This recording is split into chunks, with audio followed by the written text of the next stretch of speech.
Thanks for joining us. Now, there were these laws put in place by the EU to preserve water quality. Why have these rules not been followed by some countries? Thanks. Actually, we have laws, but what we have is especially objectives to improve water quality.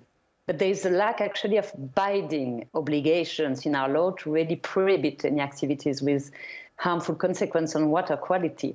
And so the industrials or agricultural need to carry out impact assessments, but an activity, even if it has harmful effect on water, can be authorized. And it is, the same everywhere in the world. You always have to do trade-offs between economic activities, which are good for employment, for attractivities, and the protection of environment. And there is obviously a tendency to favor short-term benefits to long-term preservation of the commons, and water quality is the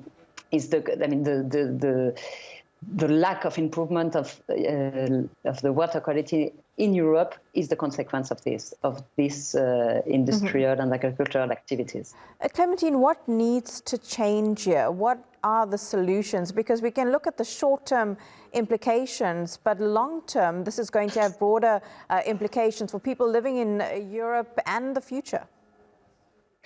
The difficult thing is the changes that we have to carry on are major, because we really need to carry out major changes in our lifestyle, in economic developments, because this quality of water is affected by the agricultural model, which have good benefits because they have made it possible to increase production, but as a consequence of the wide use of pesticides, fertilizers, they have long-term consequences on the quality of water. So this is the first thing that we have to change. Agricultural models, also industrial models. So these are not easy changes to make because it's really affect our lifestyles and our models. But if we want to preserve our long-term resource and commons, this is really something that we have to look at. Also the way we use water, and ready to start implementing a more efficient way to use water in Europe. How does a healthy water system also help to mitigate the effects of climate change, which those effects are things that we're seeing right now? Warmer conditions in Europe during summer, we're seeing floodings.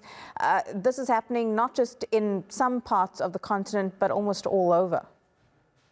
Exactly.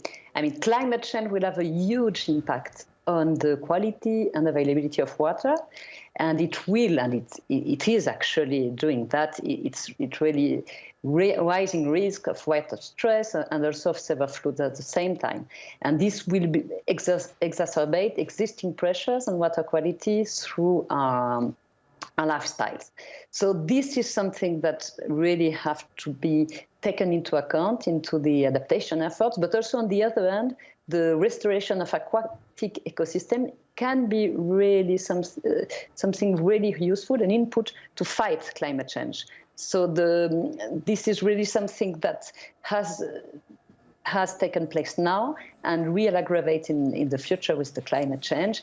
So both the fight that we have to take to really diminish the consequence of climate change also are very important to take into account the way we use water as a commons and as an input for this fight. Clementeen Baldon, thank you so much for speaking to us live there from Madrid. Thank you.